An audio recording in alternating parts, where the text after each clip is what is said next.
नमो अरिहन्ताणं नमो सिद्धाणं नमो आयर्याणं नमो वत्सायाणं नमो लोये सौवसाहुणम् अजर अमर विकल विकारी अविनाशी अनंत गुणधाम नित्य निरंजन भवदुख भंजन ज्ञान स्वभावी सिद्ध प्रणाम ज्ञान स्वभावी सिद्ध प्रणाम। जय बोलो अनंतानंत सिद्ध परमेष्टि भगवान की जय। जय माला। विराग सनातन शांत निरंश निरामय निर्भय निर्मल हंस सुधाम विबोध निधान विमोह प्रसीद विशुद्ध सुसिद्ध समूह जरामरणोजित वीत विहार विचिंतित निर्मल निरहंकार अचिंत्य चरित्र विदर्प विमोह प्रसीद विशुद्ध सुसिद्ध समूह।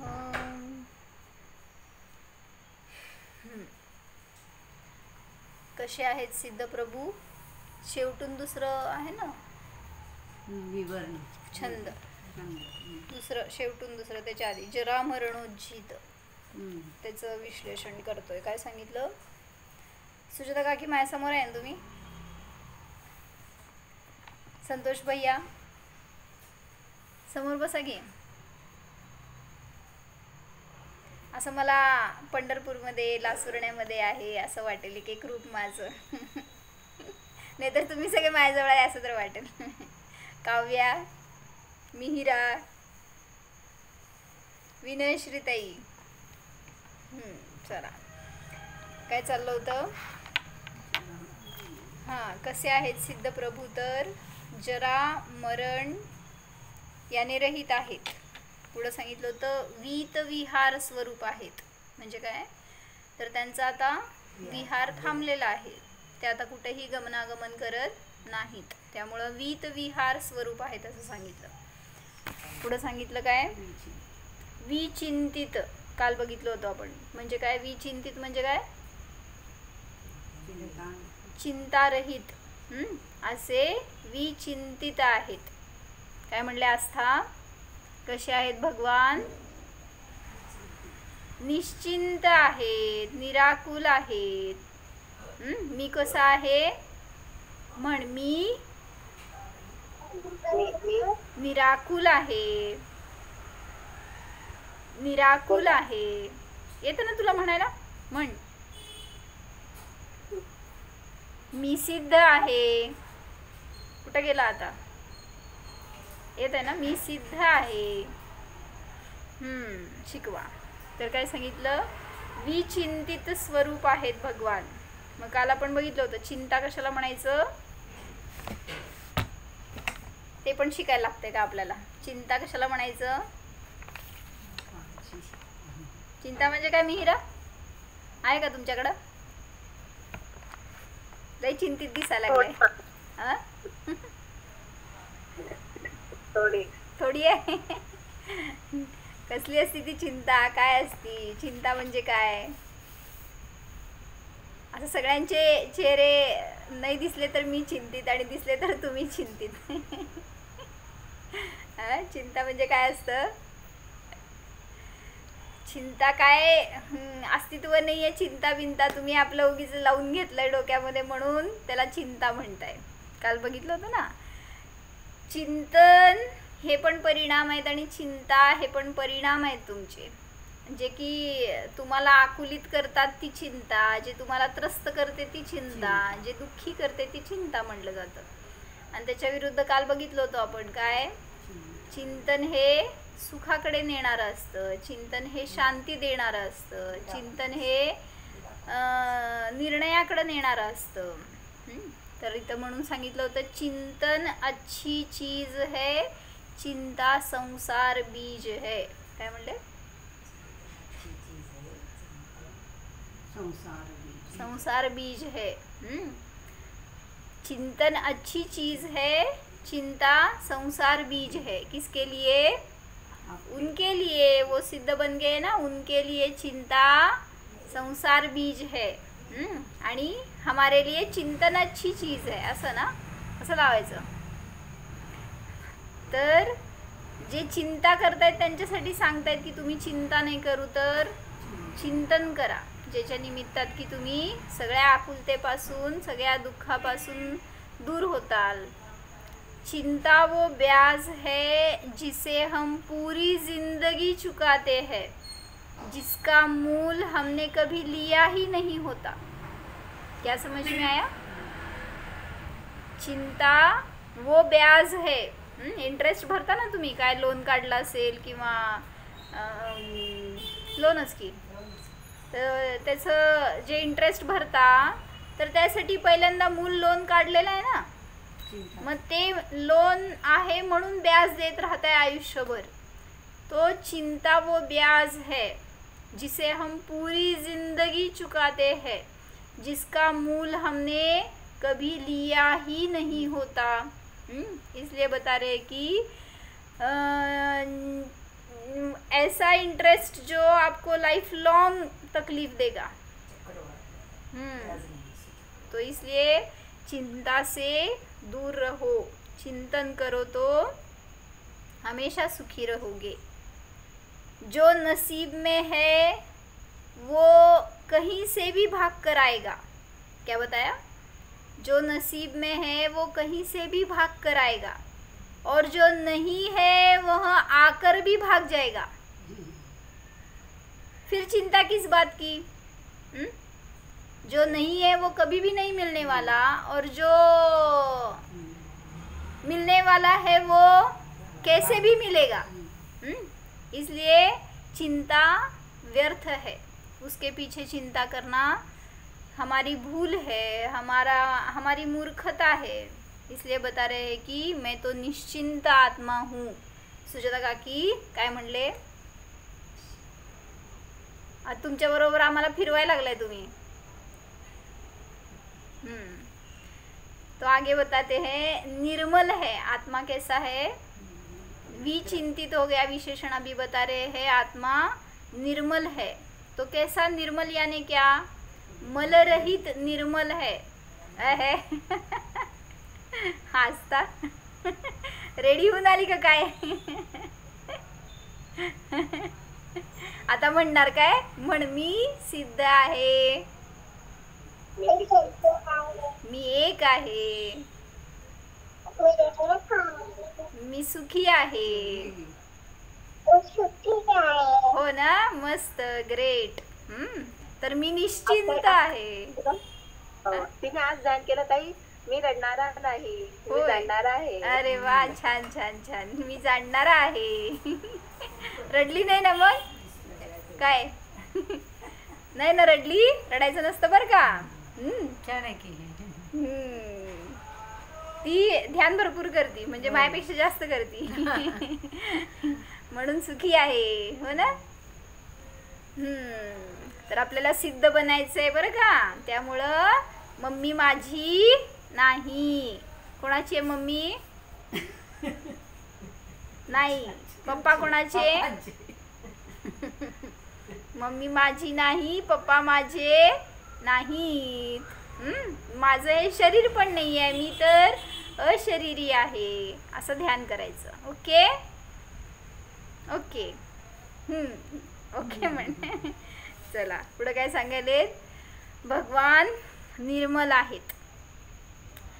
तर मल कुठं असतो? मल सुद्धा सांगितलं परिणामामध्ये असतो. म्हणजे मल आपल्या विचारामध्ये असतो.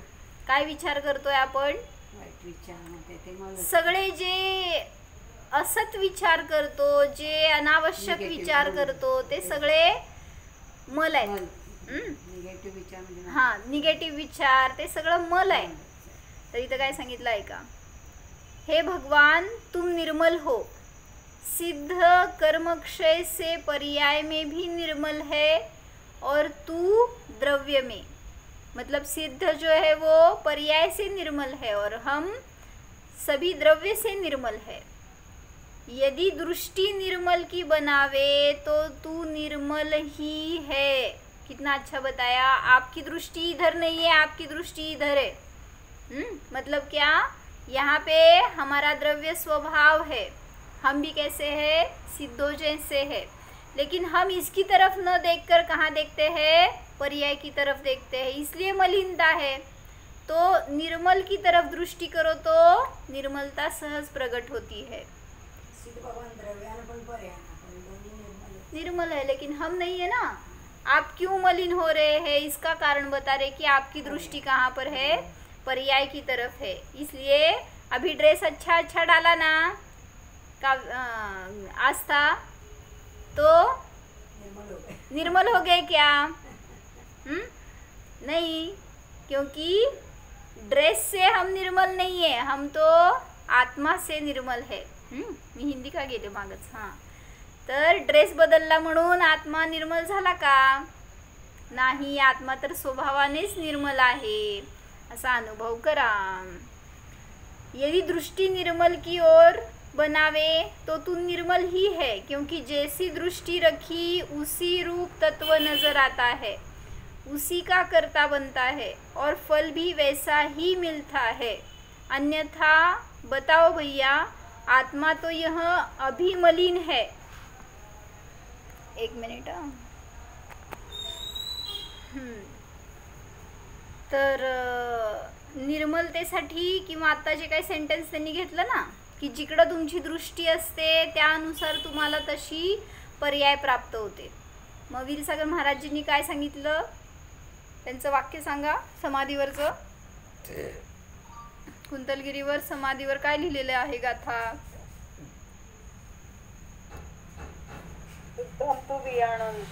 म्हणा की, शुद्धं तु वियाणन्तो शुद्धं चैव पयं लहदि जीवो जानन्तो दु अशुद्धम् अशुद्धमेव पयं लहदी. म्हणजे काय, शुद्धम तु वियाणन्तो, शुद्धाला जाणणारा नियमाने शुद्धालाच प्राप्त करतो, अशुद्धाला जाणणारा अशुद्धतेला प्राप्त करतो. तुम्ही कोणाला जाणताय? शुद्धाला जाणा. कोण शुद्ध? बाहेर कोण नाही आहे, माझ्याजवळ असणारा माझा विषय शुद्ध आहे, तोच एक माझ्यासाठी शुद्धीला कारण आहे. म्हणजे इवन सिद्ध भगवान सुद्धा तुम्हाला शुद्ध करणारे नाहीत.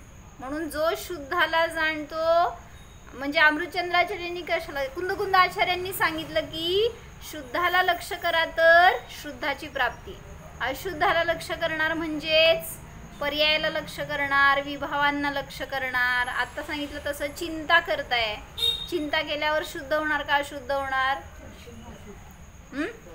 मी ना, मी अशुद्ध होणार, तुम्ही सगळे शुद्ध होणार काय? चिंता करणार तर ती मलिनता आहे परिणामातली. म्हणून सांगतायत की चिंतेने नियमाने परिणाम कलुषित होतात, विभाव परिणती होते, आणि ते नियमाने आपल्याला सांगितलं की संसाराचं बीज आहे, ते आपल्या संकटांना वाढवणारं आहे. म्हणून तुम्ही जिकडं दृष्टी टाकाल त्याच्या अनुसार तुम्हाला तशी पर्याय प्राप्त होणार. मलिन पर्यायाला लक्ष करणार तर मलिनच भाव होणार. सर्व मलापासून अस्पर्शी आत्म्याला लक्ष केल्यास निर्मल स्वच्छ पवित्र स्वभावाचाच अनुभव होतो. आपल्या पर्यायात मल का आहे, कुठला आहे सांगू नका, का आहे हे सांगा. विचारांनी काय विचार करताय? म्हणजे आपण विकारीत मी म्हणा, मी विकार आपण म्हणजे मी विकार जास्त करतो ना आपण. एक्झाम्पल द्या हो मला, असं शास्त्रातले शब्द नको. मी काय विकार, मी का मलिन आहे परिणामातून, काय परिणाम करत, आज काय केले, जाऊ देत, मी आज दिवसभरात किंवा आज सकाळपासून मलिन परिणाम काय केले. मला असं म्हटले रागद्वेष. सुजाता काकी, निर्मला आहात काय, निर्मला अनुभूती घेत आहे. आज सकाळपासून मी विकल्प, शरीराचे विकल्प, हे करायचे, ते करायचे, हे चांगलं, हे वाईट, हे नको, हे पाहिजे, काय काय केला. हे करायचं, ते करायचं, काय काय केला. काय केले सकाळपासून, मलिन परिणाम काय केले, असं जरा तुम्हाला भासित होऊ दे त्यासाठी विचारते मी. नाही तर सगळ्यांचे संसारिक विकल्प आहेत की, पण जे मी भाव केले ते मल होता असं मला वाटतंय का. जसं माझं नंतर सांगते, पहिला मला तुमचं ऐकायचं, सांगा. पण आम्ही जर चौक्यात जायचे भाव केले, आहार द्यायचे भाव केले तर ते चांगलेच की. मलिन भाव ते सुद्धा मग निर्मळ आत्म्याला देणारे आहेत का ते. नाही नाही, मला सांगा त्याच्याने तुम्हाला निर्मल आत्मा मिळणार का. मिळाला तर ते परिणाम निर्मळतेला दिले, एवढंच. अशुभापेक्षा निदान शुभ तर बरं नाही. आम्ही तर शुभाला सुद्धा मल म्हणतोय, तर तुम्ही त्यालाच धरून बसाला. आता काय करायचं मग, कुठून सोडवायचं. आता एवढं सोडा की दुसरे विकल्प सांगा की, चांगलं चांगलं सांगायला लागलाय तुम्ही. घरी आलं की आलं स्वच्छ करायचं, ते स्वच्छ करायचं, आलं झालंच की. म्हणजे कपडे जादाचे, हो जादाचे आपले सगळं दुसऱ्याच्या आयुष्यातलं सांगताय. राहू दे, सोडा. तुमचं सांगा म्हणलं माझ्याच आयुष्यातलं झालं ना. आज मी आल्यावर आता ते पडदे तरी काढायला पाहिजे, ते एक्स्ट्रा सुट्टीचा फायदा असं काहीतरी घ्यायला पाहिजे. सगळा बाहेरचा मल काढायला निघालो, म्हणजे ते परिणाम तुम्हाला मलिन करणारे. म्हणून सांगतायत काय की आपण विचार मलिन करतो, सतत अशुभामध्ये रमतो. निरंतर करायला काय पाहिजे आणि करतोय काय असं जरासं परीक्षण करा ना. म्हणजे तुम्हाला काही माहित नाही असं नाही. आत्मा निर्मल आहे आणि आपले सगळे विकारी भाव किंवा पर्याय हे सगळं मलिन आहे हे माहित आहे तुम्हाला. पण मला सांगायचं की आपलं परीक्षण करत असताना आपल्याला समजणार आहे की आपण काय करतोय, म्हणजे किती आपण आपला मल वाढवलाय. प्रीती भाभी काय केलंय सांगा. निर्मळ झालाय का मलिन झालाय. मलिन. मलिन का, किती आणि आपलं सहज सांगायला लागलोय, आनंदाने सांगायला लागलोय. मलिन काय मलिनता केली ते सांगा की सगळ्यांना समजतंय, म्हणजे कधीच करणार नाही आयुष्यात. दुकानात बसणे, त्याच्यात विचारात राहणे, मलिनता आहे ना. चला सोडा. ज्याला निर्मल व्हायचं त्यांनी जिथं समजलं की ही मलिनता आहे तर हे परिणाम करणं चुकीचं आहे. मी एक इन्सिडेंट सांगते तुम्हाला.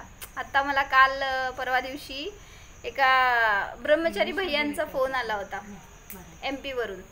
तर त्यांनी काय विचारलं, म्हणजे त्यांच्या पुस्तकाबद्दल ते विचारत होते काहीतरी. तर त्याच्यासाठी त्यांनी त्यांचं चिंतन थोडं सांगितलं. त्यांनी सीतेवर बुक लिहित आहेत. सीता क्षमाधारी होती, क्षमा स्वभावी होती. तिच्या अनेक जीवनातल्या अनेक प्रसंगामध्ये तिने क्षमेला कसं धारण केलं हे त्यांनी सांगितलं. एवढं सुंदर सांगितलं असेल ना, ॲक्च्युली मी रेकॉर्ड करायला पाहिजे होतं, पण ते काय म्हणायचं, पुस्तक वाचू आपण त्यांचं आल्यावर. तर त्यांनी एवढं छान सांगितलं, म्हणजे त्यांनी जवळपास अर्धा तास त्यांनी त्यांचं चिंतन सांगितलं मला.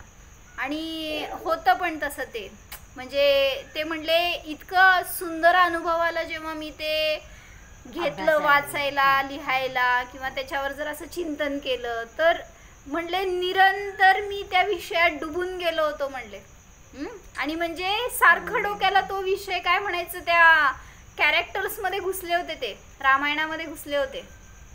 आणि म्हणले सारखं मला असं भासत होतं की माझ्या बाजूला इकडं राम आहे, तिकडं सीता आहे, तिकडं लक्ष्मण काय तर करतोय, असाच अनुभव होत होता. म्हणजे इतकं एकरूप होऊन जातात. आणि त्यांनी फोन केला होता आणि मग त्यावेळेस आमचं बोलणं झालं वगैरे. हे सगळं झाल्यावर संध्याकाळी ते नंबर पडला होता ना माझ्या फोनमध्ये. आणि मग संध्याकाळी कोणाला तरी फोन लावत असताना 10:30च्या दरम्यान जवळपास चुकून माझ्याकडनं बोट दाबलं गेलं आणि त्यांना रिंग गेली.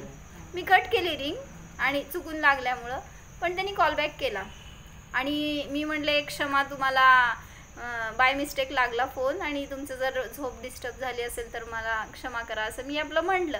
ते म्हणले नाही, मैं तो चिंतन ही कर रहा था.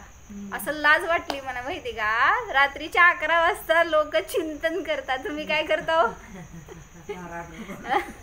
म्हणजे असं निरंतर उपयोग चिंतनात राहील ना. मला फार दिशा मिळाली त्यातून की आपण असं चिंतन करू शकतो. आज मी दिवसभरात जे जे काम केलं ना, सगळ्यामध्ये मी चिंतन लावलं. चिंता करणारा मी आहे का, चिंतन करणारा आहे. निर्मळ या विषयावर पण मला जरासं चिंतन झालं. म्हणजे आपण करू शकतो, विनाकारणची संकलेश करत राहणार ना, त्यापेक्षा हे चिंतन करणं चांगलं आहे ना. एक विषय घ्या, थोडंसं चिंतनाला एक काहीतरी खाद्य म्हणून तुमच्या, आणि त्याच्यावर दिवसभर घोळवा ना आपला उपयोग. इतर ठिकाणी जाण्यापेक्षा घ्या एक विषय, काहीतरी पाठांतराला घ्यायचं, एखादं दोहा म्हणा, एखादी गाथा म्हणा, आणि त्याच्यावर चिंतन करा. तुम्हाला ध्यानाचे सूत्र माहिती आहेत, कसलेही संकलेश होणार नाहीत, कसलेही विकल्प सतवणार नाहीत, मलिनता येणार नाही डोक्यामध्ये. म्हणून निर्मळ राहायचंय ना, तर दिशा आपल्याला द्यावी लागणार. म्हणजे आपण काय म्हणायचं, भरकटतोय उलट, हे करायला नको सगळं कळतंय पण तेच करतोय, काय उपयोग, वळत नाही, वळवा.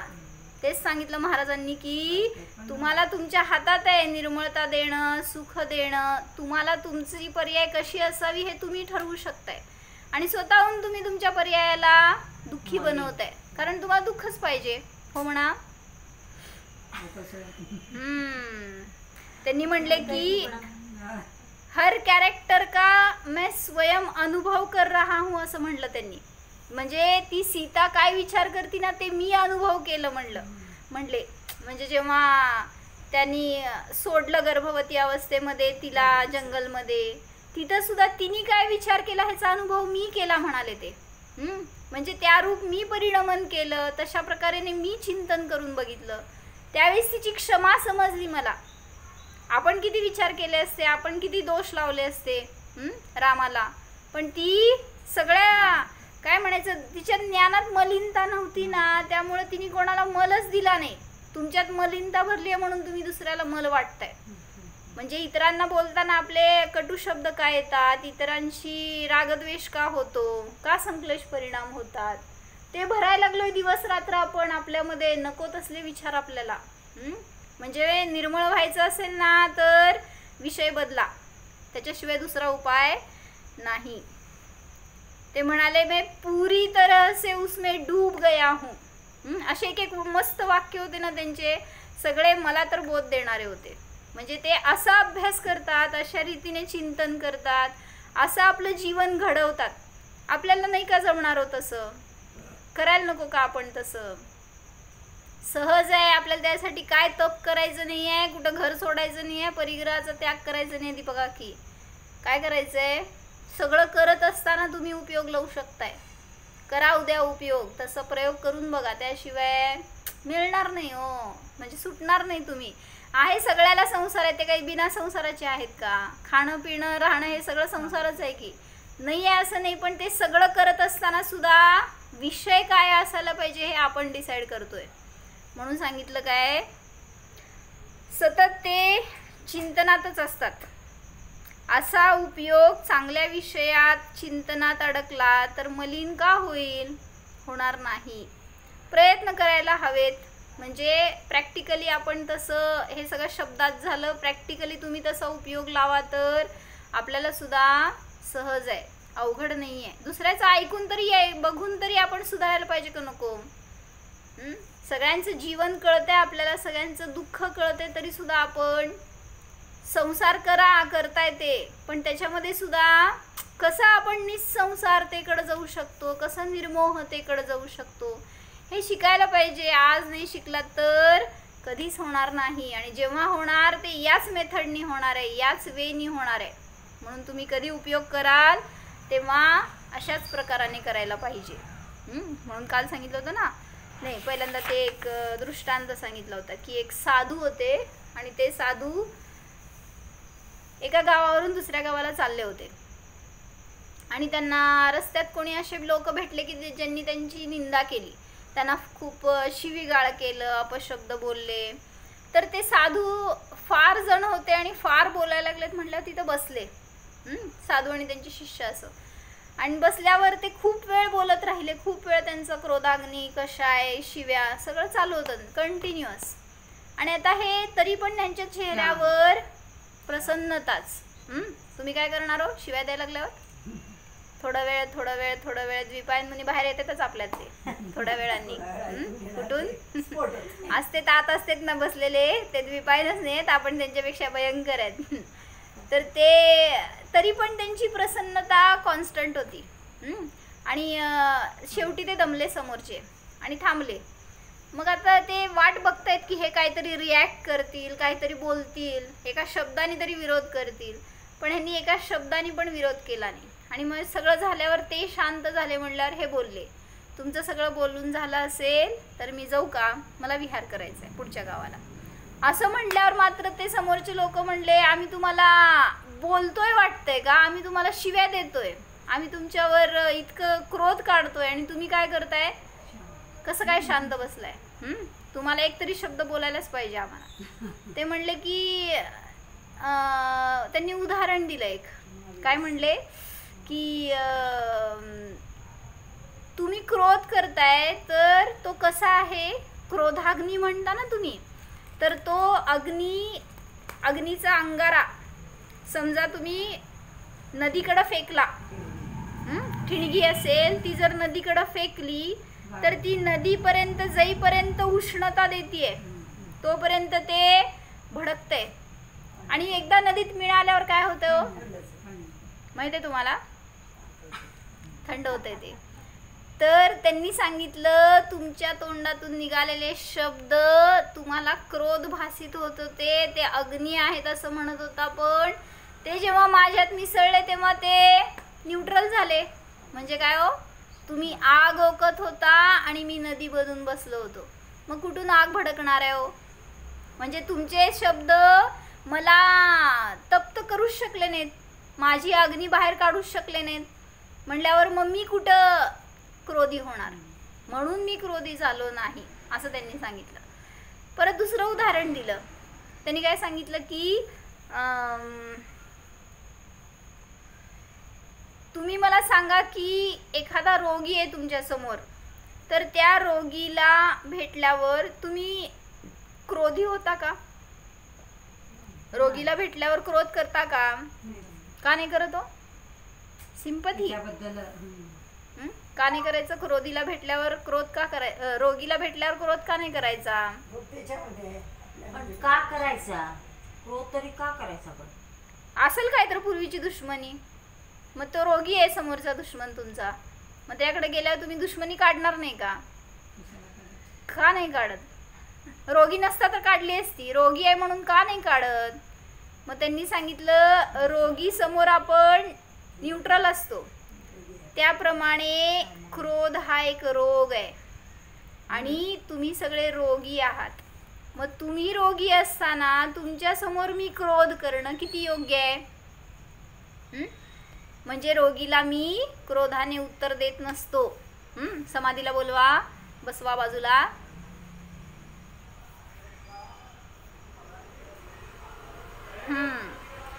तर म्हणून सांगितलं आपण कधी कुठल्या रोगीवर क्रोध करत नाही.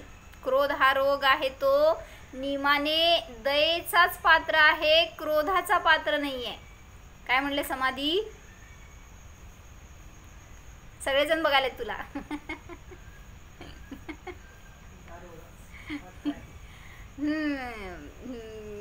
म्हणून तो आपला उपकार काय म्हणलं का सांगा? जो तुमच्यावर क्रोध करतोय ना त्याचा उपकार आहे तुमच्यावर. का? कसं? त्यांनी सांगितलं की म्हणले तो क्रोध करून स्वतः नरकाला जातोय, तुम्हाला स्वर्गाला ढकलून. म्हणजे स्वतः कष्ट भोगून तुम्हाला सुख देतोय, तर त्याचं उपकार मानायचं का त्याला शिव्या द्यायच्या? म्हणून आजपासून क्रोध करणाऱ्याच्या समोर म्यूट. म्हणजे फक्त म्यूट नाही, प्रसन्नता असावी. असं नाही की ह्याला काय म्हणायचं नाही, काय म्हणायचं नाही, काय म्हणायचं, हे पण क्रोध आहे बरं का अंतरंगामध्ये. म्हणायचं नाहीये, नाही करायचं नाहीये, अंतरंग भाव परिणामातून सुटायला पाहिजे तो क्रोध. ठेवायला पाहिजे ना त्यांनी, कोणी XYZ.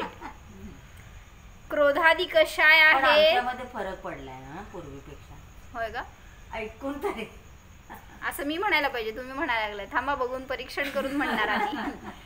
क्रोधादी कशाय आहे, तोपर्यंत परिणाम मलिन आहेत. आणि जो आत्म्याला जाणतो तोच त्या कषायांना, त्या विकारांना, त्या मलिनतेला जिंकतो किंवा त्या मलिनतेला नष्ट करू शकतो, अन्यथा करू शकत नाही. म्हणून निर्मल कोण आहे किंवा कोण बनू शकतो, तर जो निर्मलतेला लक्ष करतो किंवा निर्मल रूपाने परिणमन करतो तोच निर्मल बनतो.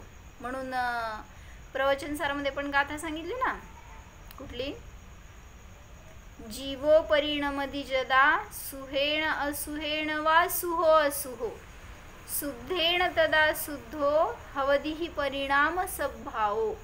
म्हणजे जीव जेव्हा शुभ रूपाने परिणमन करतो त्यावेळेस तो शुभ म्हणला जातो, अशुभ भावरूप करतो त्यावेळेस तो अशुभ म्हणला जातो. काय म्हणले समाधी, दिसेना की मला. अशुभ भाव करतो तेव्हा अशुभ रूप म्हणला जातो. कोण, मम्मी. आणि शुभ करणारी मी, हो ना. मी शुभ करते, मम्मी अशुभ करते, आणि शुद्ध कोण करते, पप्पा. म्हणजे ते शुद्ध भाव सगळे ठेवले देवासाठी आपण, आणि आपण मात्र शुभ आणि अशुभामध्ये रमतोय. मग त्याचं फळ कोणाला मिळणार आहे हो, ह्याच्यासाठी सावधानता पाहिजे की मी शुभ अशुभ भाव करणारा नाही, मी तर शुद्ध स्वभावी आहे. त्याला मी जाणेन, त्याच्याकडे उपयोग देईन तर सहज शुद्धतेला प्राप्त होईल. म्हणून सांगतायत की निर्मळ आत्म्याला जाणा तर निर्मलता सहज प्रगट होणार. आत्मा तो यह अभी मलिन है पर्याय दृष्टि से, और अपने सिवाय अन्य को कोई देख जान सकता नहीं, तथा यदि आत्मा मलिन तत्व को ही देखता जानता रहे तो निर्मलता कैसे आवेगी. आपली एक सवय काय असती माहिती का, आपले दोष नाही बघत आपण, काय करतो, तुम्ही सांगा, मी नाही सांगत. आपले दोष आपण बघत नाही, काय करतो, सगळे आपल्याला, आपला चष्माच असा असतो ना, समोरच्याचे सगळे दोष दिसतात, पण त्या चष्म्याने आपण स्वतःला नाही बघू शकत. त्यामुळं मी मात्र निर्मळ आणि बाकी सगळे मलिन, अशी दृष्टी असते. म्हणून मागे एक उदाहरण सांगितलं होतं ना की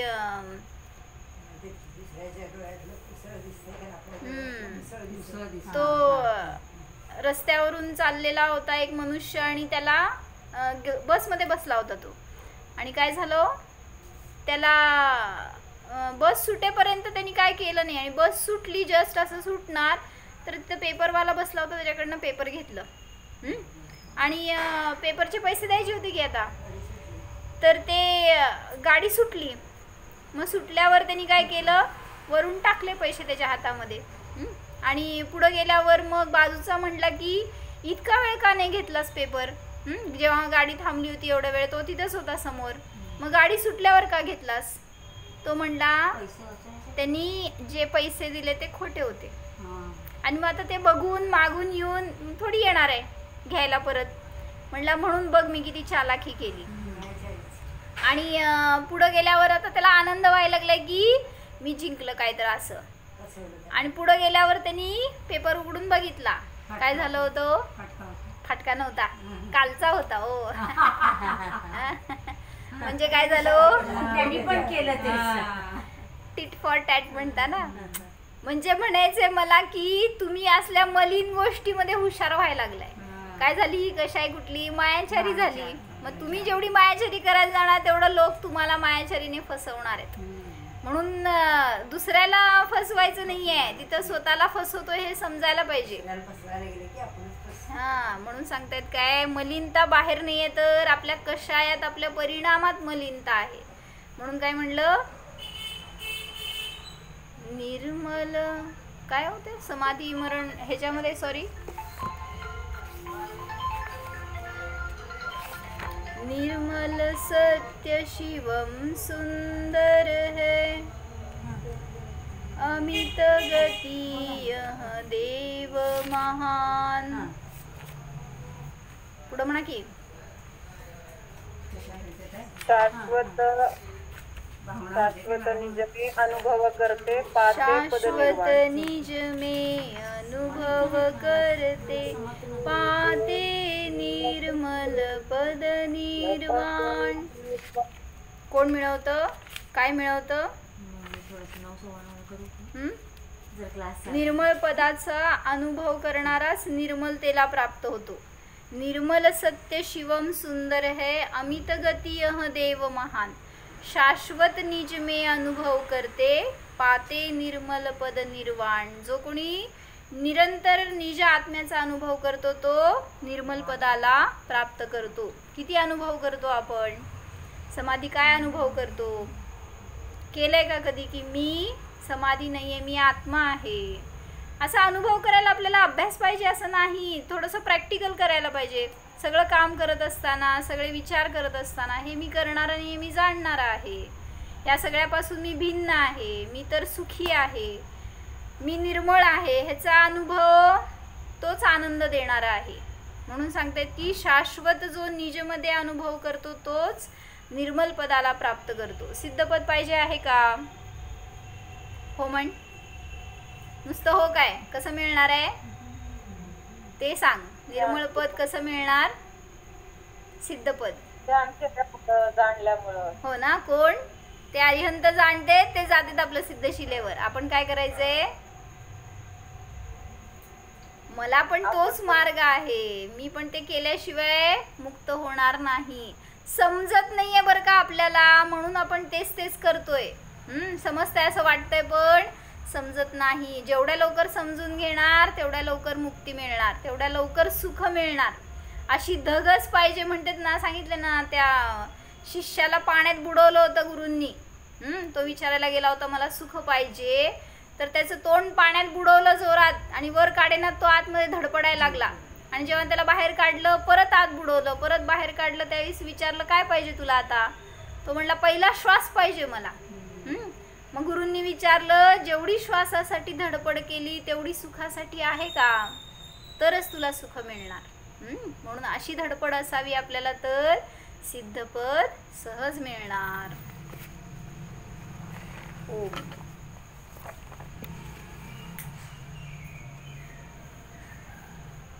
जाणा सिद्ध स्वरूपोऽहम् निर्मल स्वरूपोऽहम्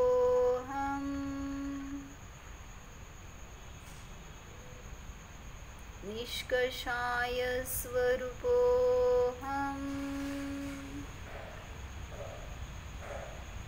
निष्क्रोध स्वरूपोऽहम् निश्चिंत स्वरूपोऽहम्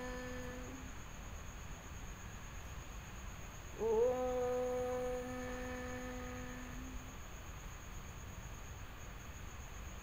विसर्जन. नमो अरिहंताणं, नमो सिद्धाणं, नमो आयर्याणं, नमो वत्सायाणं, नमो लोये संवसां.